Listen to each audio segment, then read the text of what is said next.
देखिए जो शहर में जो ग्राउंड लेवल पे जनरल प्रैक्टिशनर्स क्लिनिक्स हैं, लगभग 1000-1500 ऐसी क्लिनिक्स होंगी।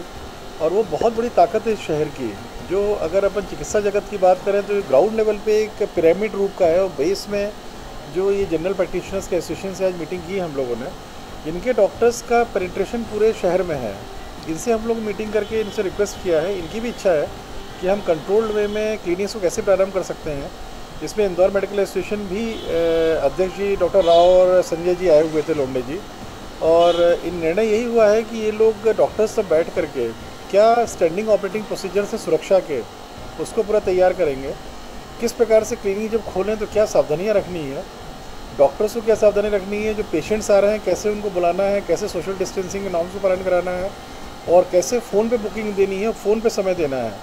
कुछ समस्या ये भी थी कि सभी पेशेंट्स फ़ोन पे नहीं आ पाते हैं, उसको कैसे रेगुलेट करना है, उसके लिए भी हम लोग व्यवस्था कर रहे हैं। तो ये ग्रेजुअली ये हम लोग का इंटेंशन है कि ये क्लिनिक्स खुलें। इससे सावधानी, क्योंकि इस शहर में 2 अच्छे डॉक्टर्स थोड़ा लापरवाहियों की वजह से, क्लिनिक में जो लापरवाहियाँ हुई उसकी वजह से जान गंवा चुके हैं, तो वो भी सावधानी हम लोग को रखनी है। और उसकी सतर्कता सभी डॉक्टर्स जो आए थे सब में थी भी सतर्कता हुआ। इन डॉक्टर्स के माध्यम से बहुत हेल्थ के बारे में बहुत ज़्यादा सुधार की बात अपन सोची जा सकती है, बहुत लाभ होगा शहर को। प्लस ये कैसे प्रशासन से जुड़ें ताकि ये 1000-1500 क्लिनिक्स प्रशासन की आँख नाक कान की तरह रहें, उसके लिए ऐप भी हम लोग डिवाइस कर रहे हैं कि कहीं भी कोई कोरोना के सिम्टोमेटिक दिखता भी है कोई, तो उसको उसके माध्यम से वो हम लोग को इन्फॉर्मेशन आ जाए, उसको भी हम लोग लिंकअप कर रहे हैं। कैसे ये डॉक्टर्स ने ये भी सहमति दी है कि हम लोगों का सहयोग भविष्य में बहुत बड़ी फौज है, ये कैसे प्रशासन को जो कोरोना फाइट में और बारीकी से कैसे हेल्प कर सकते हैं, उस पर भी ये वर्किंग करके बतला रहे हैं।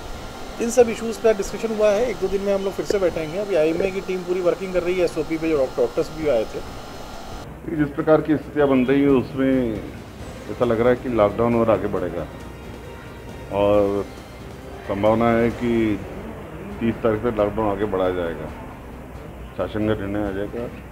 पर इस बीच में जो रोज़मर्रा की चीज़ें उसको लेकर, और ख़ास करके अभी हमने हाल ही में जो सीनियर डॉक्टर हैं जो क्लिनिक खोल के बैठते हैं वो हॉस्पिटल में जाते हैं, हमने देखा कोई मरीज आता है किसी इलाज के लिए उसको हॉस्पिटल जाना पड़ता है, जबकि वो सीनियर डॉक्टर चाहे हार्ट का हो, गायनोकोलॉजिस्ट हो, आँखों का हो, शुगर का हो, वो उनके रेगुलर पेशेंट भी हैं।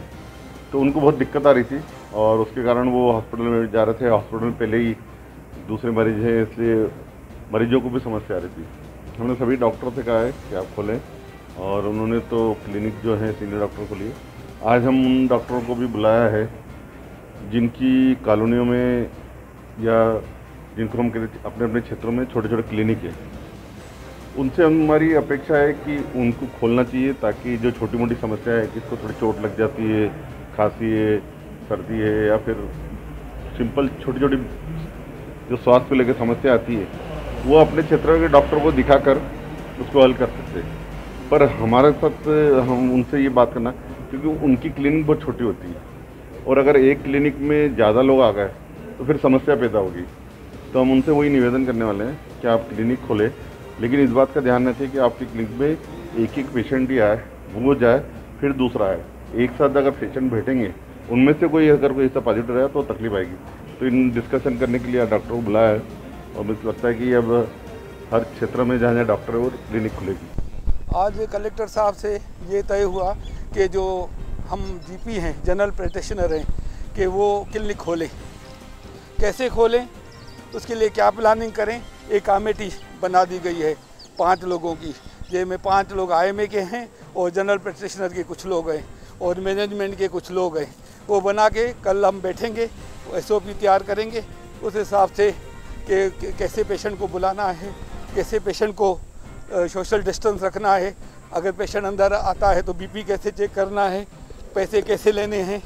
इस हिसाब से ये डिसीजन हुआ। कलेक्टर साहब ने यही कहा कि आप रीढ़ की हड्डी हो, क्योंकि आप 1000 जनरल प्रैक्टिशनर हो शहर में। सबको मालूम पहले आपको ही पड़ता है कि बाबा जब पहले पेशेंट आता है आपके पास ही आता है, तो आप ये भी हमें आसानी होगी कि जो भी अगर कोई खांसी बुखार वाला आता है, अगर आपको सिम्टम कोविड के लगते हैं तो वहाँ हमें आप इन्फॉर्म कर सकते हो, CMO को इन्फॉर्म कर सकते हो, तो उससे भी हमें आसानी हो जाएगी कोविड पेशेंट को ढूंढने में।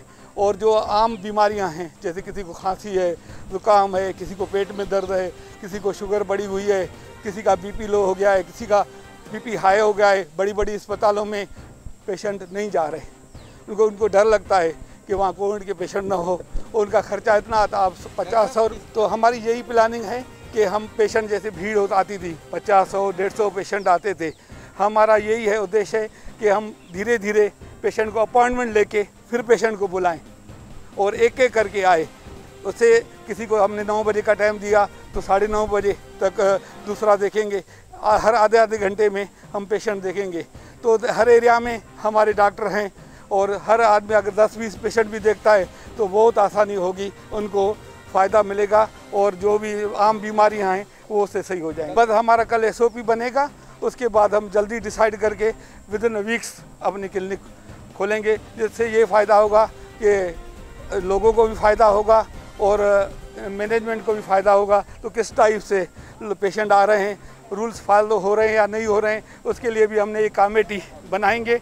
वो कमेटी में ये डिसाइड करेंगे, 5 लोगों की कमेटी होगी जो सर्च करेगी कि कैसे डॉक्टर देख रहे हैं और क्या आगे भविष्य में और हम किसी और कैसे फ़ायदा दे सकते हैं। यही प्लानिंग हमारे